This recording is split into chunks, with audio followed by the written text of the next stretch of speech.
Setiba mereka di Tursina, turunlah awan yang tebal meliputi seluruh bukit. Kemudian masuklah Nabi Musa diikuti para pengikutnya ke dalam awan gelap itu, dan segera mereka bersujud. Dan sementara bersujud terdengarlah oleh kelompok 70 itu percakapan Nabi Musa dengan Tuhannya. Pada saat itu timbullah dalam hati mereka keinginan untuk melihat zat Allah Subhanahu wa Ta'ala dengan mata kepala mereka setelah mendengar percakapannya dengan telinga. Maka setelah selesai Nabi Musa bercakap-cakap dengan Allah, berkatalah mereka kepadanya, "Kami tidak akan beriman kepadamu sebelum kami melihat Allah dengan terang." Dan sebagai jawaban atas keinginan mereka yang menunjukkan keingkaran dan ketakaburan itu, Allah Subhanahu wa Ta'ala seketika itu juga mengirimkan halilintar yang menyambar dan merenggut nyawa mereka sekaligus.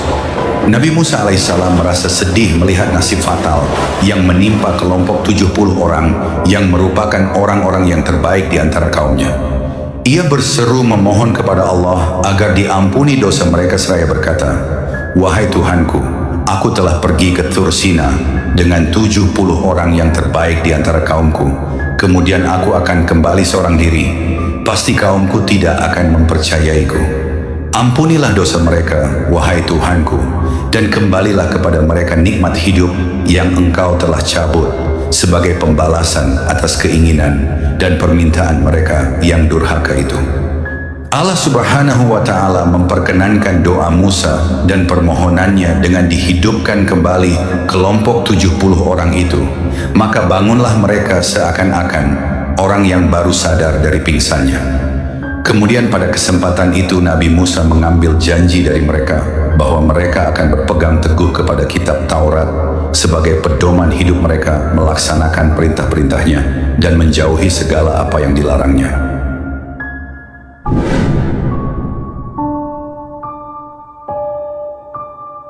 Tidak kurang-kurang karunia Allah Subhanahu wa Ta'ala yang diberikan kepada kaum Bani Israel. Mereka telah dibebaskan dari kekuasaan Fir'aun yang kejam, yang telah menindas dan memperhambakan mereka berabad-abad lamanya. Telah diperlihatkan kepada mereka bagaimana Allah Subhanahu wa Ta'ala telah membinasakan Fir'aun. Musuh mereka tenggelam di laut. Kemudian tatkala mereka berada di tengah-tengah padang pasir yang kering dan tandus, Allah telah memancarkan air dari sebuah batu dan menurunkan hidangan makanan manna dan salwa bagi keperluan mereka. Di samping itu Allah Subhanahu wa Ta'ala mengutuskan beberapa orang rasul dan nabi dari kalangan mereka sendiri untuk memberi petunjuk dan bimbingan kepada mereka.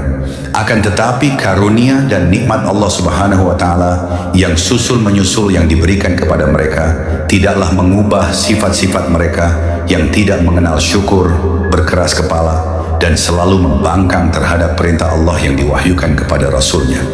Demikianlah tatkala Allah mewahyukan perintahnya kepada Nabi Musa untuk memimpin kaumnya pergi ke Palestina, tempat suci yang telah dijanjikan oleh Allah Subhanahu wa Ta'ala kepada Nabi Ibrahim untuk menjadi tempat tinggal anak cucunya. Mereka membangkang dan enggan melaksanakan perintah itu. Alasan penolakan mereka ialah karena mereka harus menghadapi suku Kanaan yang menurut anggapan mereka adalah orang-orang yang kuat dan perkasa yang tidak dapat dikalahkan dan diusir dengan aduan kekuatan. Mereka tidak mempercayai janji Allah Subhanahu wa Ta'ala melalui Nabi Musa bahwa dengan pertolongannya mereka akan dapat mengusir suku Kanaan dari kota Ariha untuk dijadikan tempat pemukiman mereka selama-lamanya. Naik pitamlah Nabi Musa melihat sikap kaumnya yang pengecut itu, yang tidak mau berjuang dan memeras keringat untuk mendapat tempat pemukiman, tetapi ingin memperolehnya secara hadiah atau melalui mukjizat sebagaimana mereka telah mengalaminya dan banyak peristiwa. Dan yang menyedihkan hati Nabi Musa dan Nabi Harun ialah kata-kata mengejek mereka yang menandakan bahwa dada mereka masih belum bersih dari benih kufur dan syirik kepada Allah Subhanahu wa Ta'ala. Dalam keadaan marah setelah mengetahui bahwa tiada seorang daripada kaumnya yang akan mendampinginya melaksanakan perintah Allah itu, berdoalah Nabi Musa kepada Allah, "Ya Tuhanku, aku tidak menguasai selain diriku dan diri saudaraku Harun. Maka pisahkanlah kami dari orang-orang yang fasik, yang mengingkari nikmat dan karuniamu. Sebagaimana hukuman bagi Bani Israel yang telah menolak perintah Allah memasuki Palestina, Allah mengharamkan negeri itu atas mereka selama 40 tahun. dan selama itu mereka akan mengembara berkeliaran di atas bumi Allah tanpa mempunyai tempat mukim yang tetap. Mereka hidup dalam kebingungan sampai musnahlah mereka semuanya, dan datang menyusul generasi baru yang akan mewarisi negeri yang suci itu, sebagaimana yang telah disanggupkan oleh Allah kepada Nabi Ibrahim. Kisah Nabi Musa menghidupkan orang mati tercantum dalam Al-Quran, surah Al-Baqarah ayat 73. Kisah ini menceritakan bahwa Nabi Musa menghidupkan kembali orang mati dengan memerintahkan untuk memukulkan bagian dari anggota sapi betina ke tubuh mayat. Di sebuah desa di tengah tanah Bani Israel, seorang pemuda pewaris tunggal kekayaan besar hidup dalam damai. Namun kedamaian itu berubah menjadi malapetaka ketika saudara-saudara sepupunya yang tamak merencanakan sesuatu yang keji.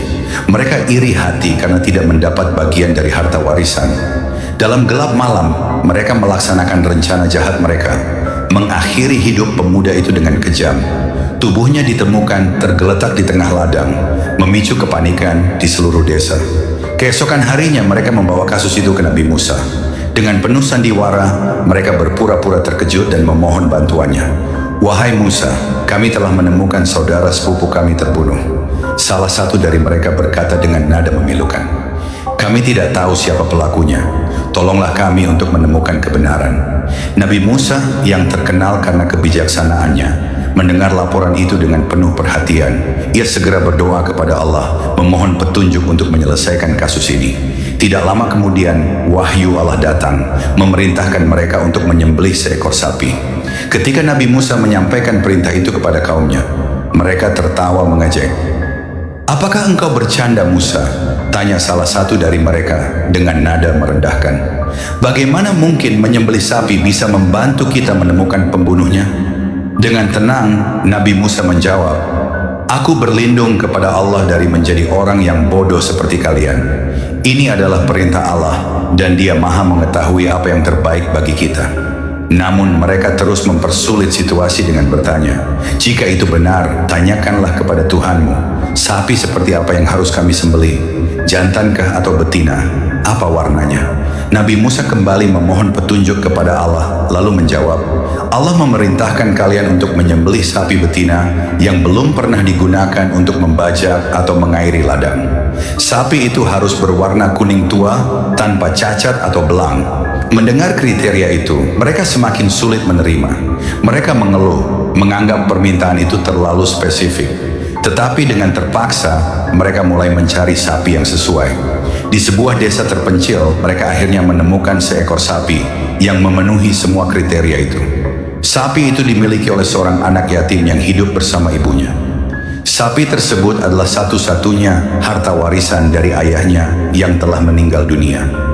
Ayahnya, seorang fakir yang soleh, selalu berdoa agar sapi itu menjadi sumber keberkahan bagi anaknya. Ketika para pencari sapi menawarkan untuk membelinya, ibu anak yatim itu awalnya enggan menjual. "Ini satu-satunya milik kami," katanya sambil memeluk anaknya. "Bagaimana kami akan hidup tanpa sapi ini?" Namun setelah mendengar tujuan mereka dan harga yang luar biasa tinggi yang ditawarkan, ia setuju. "Semoga Allah memberkahi kalian dengan sapi ini," ujar sang ibu kepada para pembeli, "dan semoga kalian menemui keadilan." Sapi itu dibawa kembali dan disembelih sesuai perintah Allah. Nabi Musa mengambil lidah sapi tersebut, lalu memukul mayat korban dengan lidah itu. Seketika tubuh pemuda itu bergerak. Dengan izin Allah, ia bangkit dari kematiannya dan berbicara di depan semua orang. "Saudara-saudaraku sendirilah yang membunuhku," katanya dengan suara yang menggema. "Mereka ingin mengambil harta warisanku." Kaum Bani Israel terkejut. Beberapa dari mereka menunduk malu, sementara yang lainnya tetap keras kepala. Nabi Musa memandang mereka dengan tajam dan berkata, "Inilah kekuasaan Allah. Dia menunjukkan kebenaran meski kalian meragukannya." Allah berfirman dalam Al-Quran, "Dan ingatlah ketika Musa berkata kepada kaumnya, sesungguhnya Allah menyuruh kamu menyembelih seekor sapi betina." Mereka berkata, "Apakah kamu hendak menjadikan kami bahan ejekan?" Musa menjawab, "Aku berlindung kepada Allah agar tidak termasuk golongan orang-orang yang jahil." Al-Quran Surah Al-Baqarah ayat 67. Mukjizat ini seharusnya membuka mata hati Bani Israel. Tetapi meskipun telah menyaksikan kekuasaan Allah berkali-kali, banyak dari mereka tetap membangkang dan keras kepala. Mereka terus mempertanyakan Nabi Musa, mempersulit urusan, dan meragukan mukjizat yang telah diperlihatkan. Nabi Musa mengingatkan mereka, "Wahai kaumku, bertakwalah kepada Allah. Janganlah kalian mengulangi dosa-dosa ini. Sesungguhnya Allah Maha mengetahui segala yang kalian sembunyikan." Namun sifat sombong dan keras kepala masih menghiasi hati mereka, menjadikan kisah ini sebagai pelajaran abadi tentang ketaatan kepada Allah dan bahayanya kesombongan serta iri hati. Mengacu pada Qasasul Anbiya, kisah wafatnya Nabi Harun alaihissalam, diterangkan dalam sebuah riwayat. As-Suddi meriwayatkan dari Abu Malik dan Abu Shaleh, dari Ibnu Abbas, dari Marrah, dari Ibnu Mas'ud, dari sejumlah sahabat mereka yang berkata, pagi itu langit cerah membentang di atas padang pasir yang luas. Nabi Musa alaihissalam sedang berada di kemahnya, merenungi perjalanan panjang yang telah dilalui bersama kaumnya, Bani Israel. Tiba-tiba wahyu Allah datang kepadanya, menyampaikan kabar yang membuat hatinya berat. "Wahai Musa," suara itu menggetarkan hati, "aku akan mewafatkan Harun. Bawalah dia ke gunung yang telah aku tunjukkan." Nabi Musa terdiam. Nabi Harun, saudara kandungnya, telah menjadi sahabat, pendamping, dan penopangnya dalam menghadapi keras kepala Bani Israel. Bagaimana mungkin ia sanggup membawa saudaranya menuju akhir hayatnya? Namun Nabi Musa tahu bahwa perintah Allah tidak bisa ditolak. Dengan hati yang berat, ia mendekati Nabi Harun yang tengah berdiri memandang jauh ke cakrawala. "Wahai saudaraku," Nabi Musa memulai dengan suara bergetar, "Allah Subhanahu wa Ta'ala memerintahkan kita untuk pergi ke sebuah gunung. Ada sesuatu yang harus kita lakukan di sana." Nabi Harun memandang Nabi Musa dengan penuh rasa ingin tahu, tetapi tanpa sedikit pun ragu, ia menjawab, "Jika itu perintah Allah, maka aku akan ikut bersamamu." Keduanya memulai perjalanan panjang menuju gunung yang telah Allah Subhanahu wa Ta'ala tentukan. Di sepanjang jalan, Nabi Harun banyak bercerita, "Wahai Musa, aku tidak pernah berhenti bersyukur atas segala nikmat yang Allah berikan kepada kita," kata Nabi Harun sambil tersenyum. "Meskipun berat menghadapi Bani Israel, aku merasa bahagia bisa berada di sisimu." Nabi Musa hanya diam. Ia tidak ingin membebani Nabi Harun dengan kabar bahwa perjalanan ini adalah perjalanan terakhirnya. Setelah berhari-hari berjalan, mereka akhirnya tiba di kaki gunung. Di sana, sebuah pemandangan luar biasa menyambut mereka. Sebuah pohon besar berdiri megah dengan dedaunan hijau yang berkilau di bawah sinar matahari. Di dekatnya, terdapat sebuah rumah kecil yang tampak begitu damai, seolah berasal dari dunia lain. Nabi Harun tertegun, "Wahai Musa, aku belum pernah melihat pohon seindah ini, atau rumah yang begitu menenangkan." Musa tersenyum tipis, "Masuklah saudaraku, ini adalah tempat yang telah Allah pilih untuk kita." Di dalam rumah itu, mereka menemukan sebuah kasur yang indah, dihiasi dengan permadani yang lembut. Angin sepoi-sepoi mengalir, membawa ketenangan yang sulit dijelaskan dengan kata-kata. Nabi Harun memandang kasur itu dengan penuh kekaguman. "Wahai Musa, bolehkah aku berbaring di sini? Hanya sebentar.